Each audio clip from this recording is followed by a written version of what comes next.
Hello and welcome to another episode of Virtual Legality. I'm your host, Richard Hoeg, managing member of the Hoeg Law business law firm of Northville, Michigan.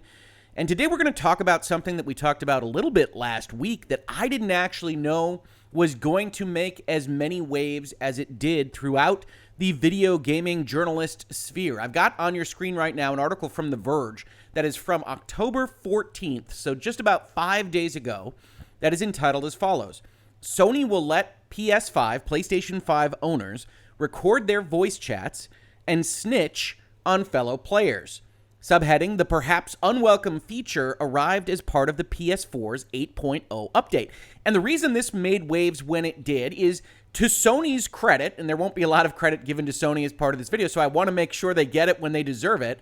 When they updated the PlayStation 4 operating system, the system that actually runs the console, they added a warning when you start a party on that system that basically said, hey, you could be recorded during this party chat. Very similar to those warnings that you might hear when you call your local bank or anybody else that has those kinds of customer service related features. And Sony said, warning, you could be taped.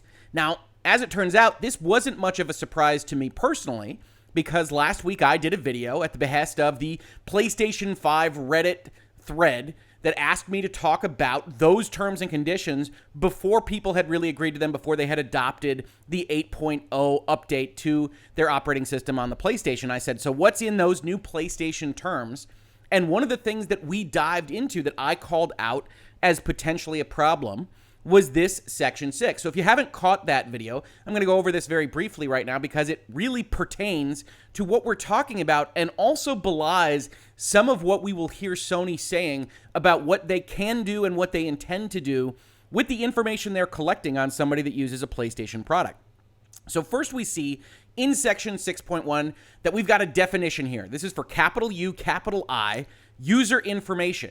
So when we see that as referenced below, which we will, that includes your name, your sign-in ID, your online ID, your profile, your pictures, your friends list, your communications and interactions, which is really where the hullabaloo is coming up on this particular topic, including by voice, your activities, your information on your gameplay, your purchases made, and your content viewed.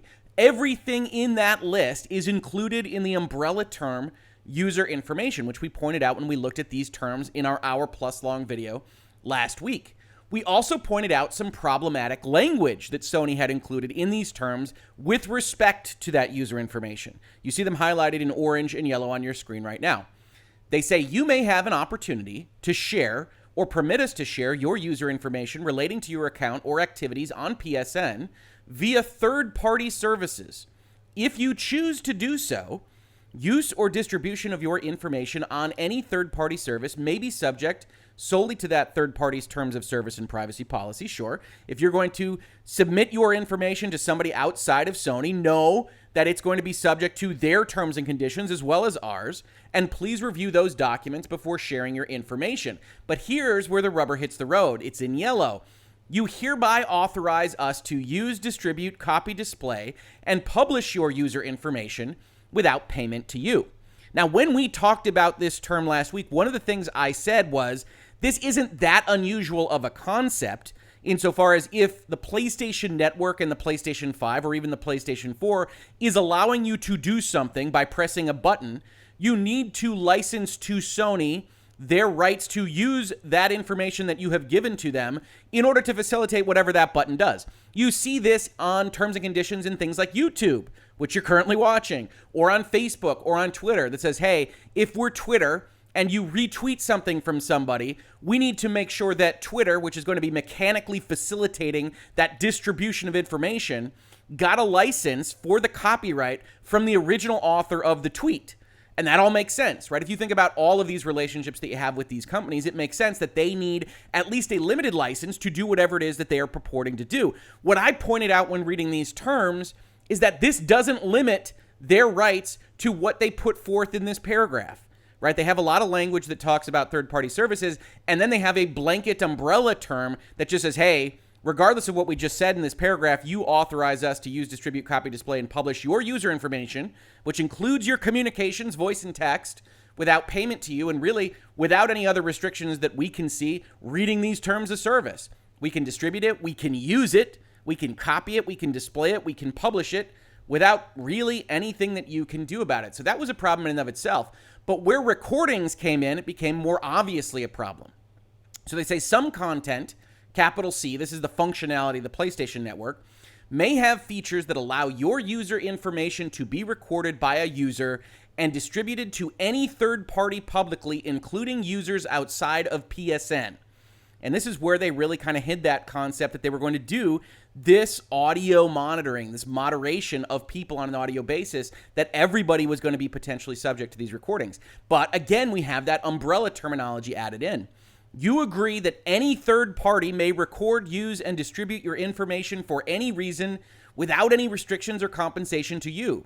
Now, how did we get from, hey, some content may be recorded, to you agree that any third party may record, use, and distribute your information for any reason without any restrictions or compensation to you? Now, note this is a lowercase I information, so it isn't necessarily tied to the definitions we were just looking at, but in general, that's going to be broader. If the capital U, capital I user information is all of these things, then the lowercase information is probably inclusive of that set of information plus more. Now, again, Sony needs the right to do what it wants to do with the hardware, but this isn't limited in that way. And they say, hey, if you don't like it, don't buy a PlayStation 5. Don't use your PSN. If you do not want your information to be used, recorded, or distributed, please do not use or access PSN.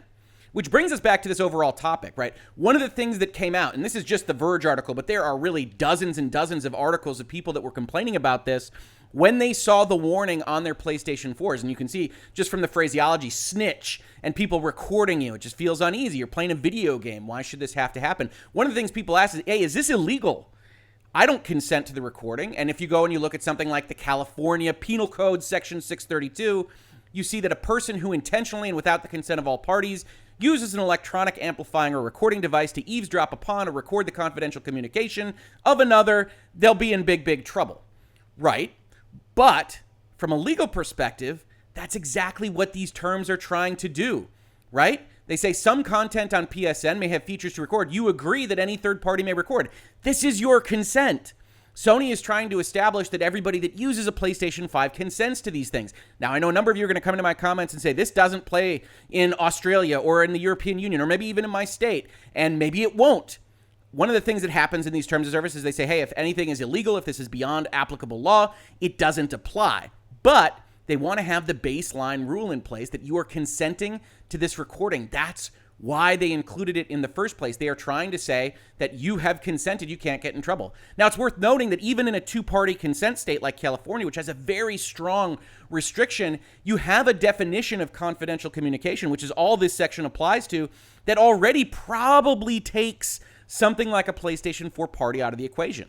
It says, means any communication carried on in circumstances as may reasonably indicate that any party to the communication desires it to be confined to the parties thereto, but excludes a communication made in a public gathering or in any other circumstance in which the parties to the communication may reasonably expect that the communication may be overheard or recorded, which is why you got that warning on the top of the PlayStation 4. It's because, yes, they think they got their consent when you agreed to their terms of service, but hey, that was 15 pages deep in Section 6 of a document that most of you didn't read, and so we're going to put that warning up every time you enter a party so that if anybody complains, you didn't have a reasonable expectation of privacy in this communication. And so that's how they are trying to establish that this is all legal and fine.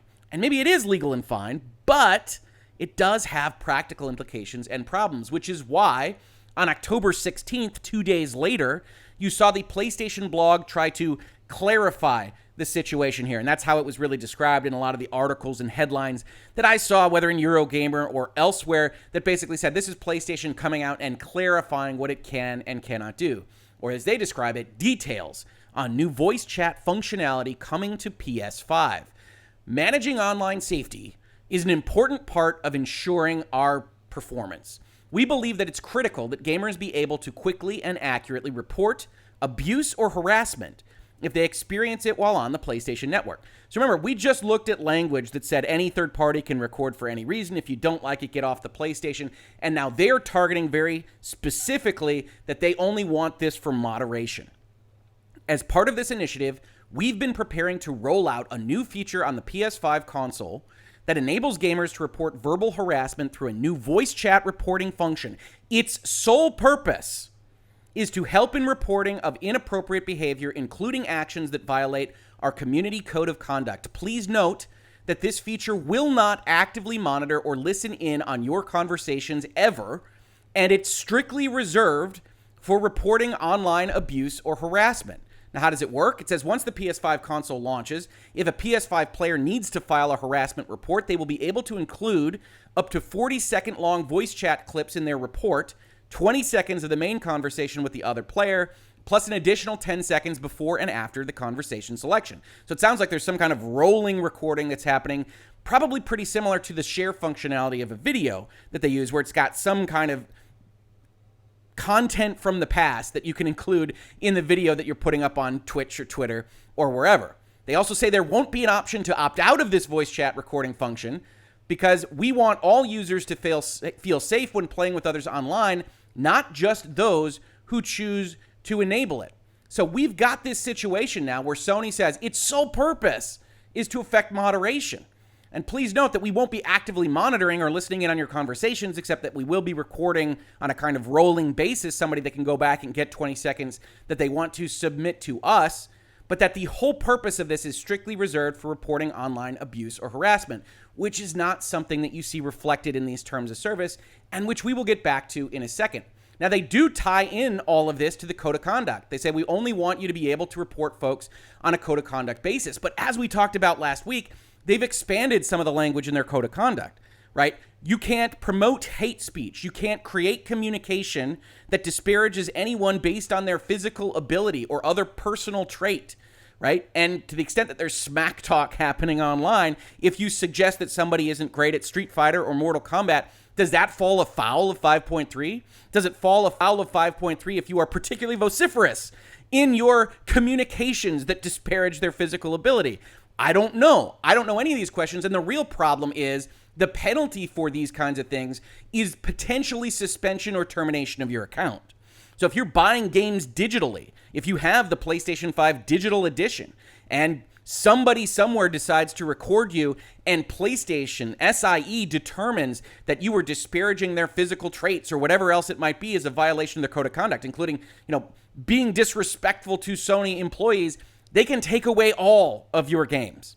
And one of the things that I don't really talk about in terms of the language, which we are about to discuss as part of this video, is that this is far too draconian a penalty for the crime. You've spent potentially thousands of dollars on Sony, and to have somebody at Sony headquarters decide that this particular sentence was too disrespectful and we're going to suspend or terminate your account and take your games away seems a bridge too far to me. And maybe you agree or disagree, and you can leave that comment to this video. But I think that there should be actions that they can take that say, hey, if you violate the code of conduct, if you're saying bad things on the microphone or communicating, we can take that functionality away from you.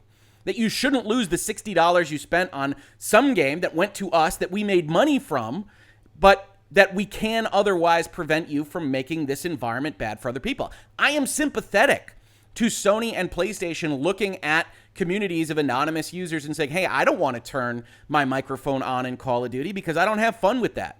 Not only because of people saying bad things, but in general from dogs barking and people having loud music on and all this other stuff that isn't aimed at me, but I don't like it. So I mute these things. And Sony and Microsoft and everybody else has been trying to crack that nut for a long time, get more people invested and engaged with their community. And Sony is trying to do it here, but I think they've gone too far.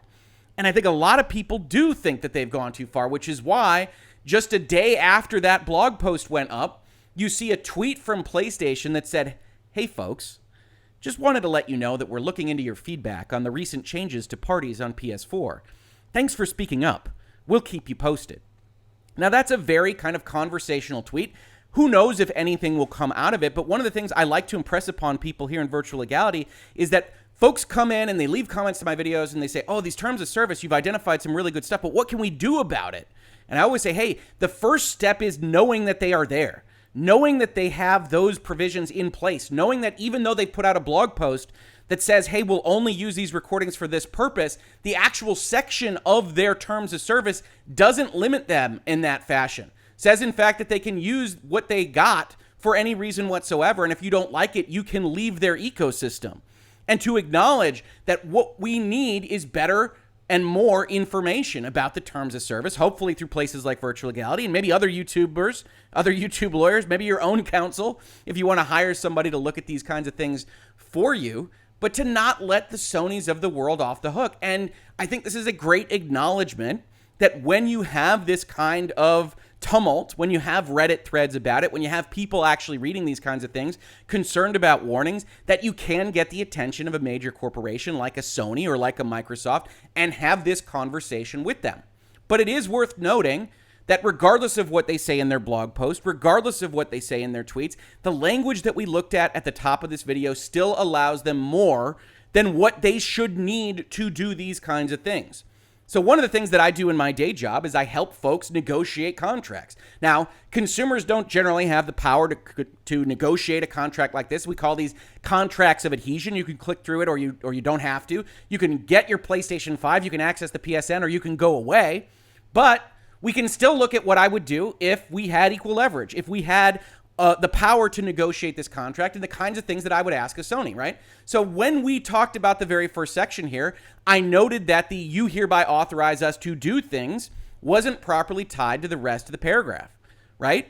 So one of the things that you would do, one of the things your lawyer would do if you had one and you were looking at a contract like this, is they would add a proviso limiting their powers solely to what they're talking about.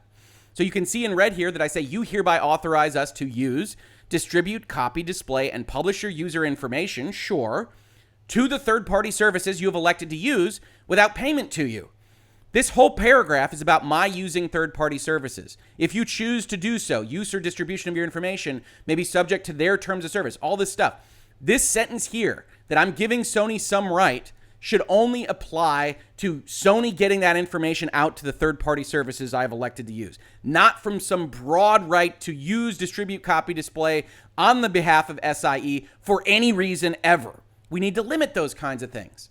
Similarly, when we look at the real problematic provision here, right, the "you agree that any third party may record, use, and distribute your information for any reason," we need to take this paragraph all the way back down, right? If we want to hold Sony to what they are saying in their blog post, right, its sole purpose is to help in reporting inappropriate behavior. Now, maybe you don't like that. I don't tend to like it either, but we can actually ask Sony to back up what they're putting out there in their public statements. We can actually have them change this provision and say the following. So they say some content on PSN may have features that allow your user information to be recorded by a user, right? And we can say, and for you to record the user information of another user. We don't want to talk about distribution to third parties because you say it's solely for moderation. So we say, okay, that first sentence is going to be, you can record me and I can record you. And then I agree the following.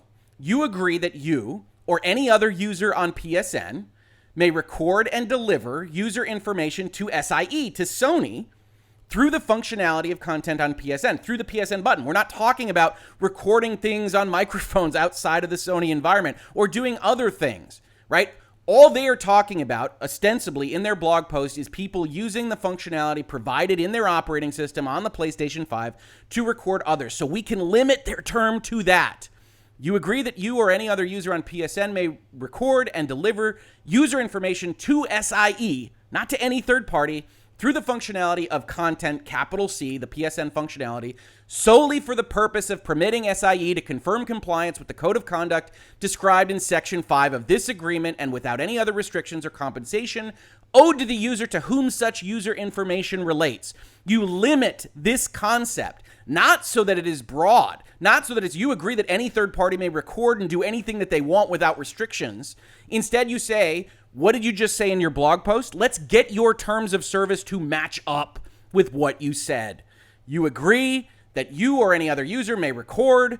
You can deliver it to Sony solely for the purpose of permitting SIE to confirm compliance with our code of conduct and without other restrictions. And then if you do not want your information to be used, recorded, or distributed, not for any reason, but to SIE for the purposes of this section, please do not use or access PSN. which is all a long way of saying, look, these blog posts are nice. These tweets are nice, them moving forward.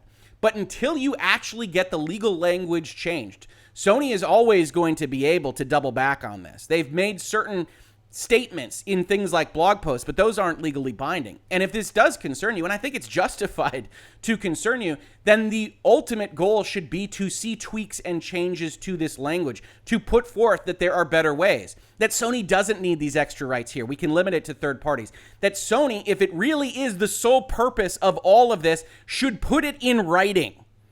And really, that's all you can ask for from these giant companies. Yes, they want to do these various things. Yes, complain about them on social media. Yes, talk about them on places like The Verge. Have these conversations on forums like Reddit. But ultimately, you need to be cognizant of what they are claiming as ground in the legal documents. And hopefully Virtual Legality is one place that does that really helps folks get more and better education on these kinds of concepts, because this isn't the only thing that you can accept. We can put pressure on companies like this, not to put them in an untenable position. Again, I'm sympathetic to Sony. Let's talk about how we can get you where you need to go and the consumer where they need to go. Let's limit your rights to what you say you want anyway. And at the end of the day, maybe we can all game together in an environment that we all love with some of that toxicity removed. This has been Virtual Legality for today. I hope you enjoyed this video. I really love talking about these kinds of things, the business and law of video games and pop culture in general with all of you. If you like this, please like, subscribe, share. Tell folks that we are having these conversations, especially for this one. Put it up in the Reddits on PlayStation and Sony. I think this is important information and certainly important to follow as this story continues to see if Sony does anything with respect to their moderation, their voice recordings, and more specifically from a legal point of view, whether they actually tweak the rights they have claimed for themselves in their current terms of service. If you caught this on YouTube, thank you so much for watching. And if you listen to it as a podcast, thank you so much for listening. And I will catch you on the very next episode of Virtual Legality. Virtual Legality is a YouTube video series with audio podcast versions presented as commentary and for education and entertainment purposes only. It does not constitute legal advice and does not create an attorney-client relationship. If you have legal questions about the topics discussed, please consult your own legal counsel.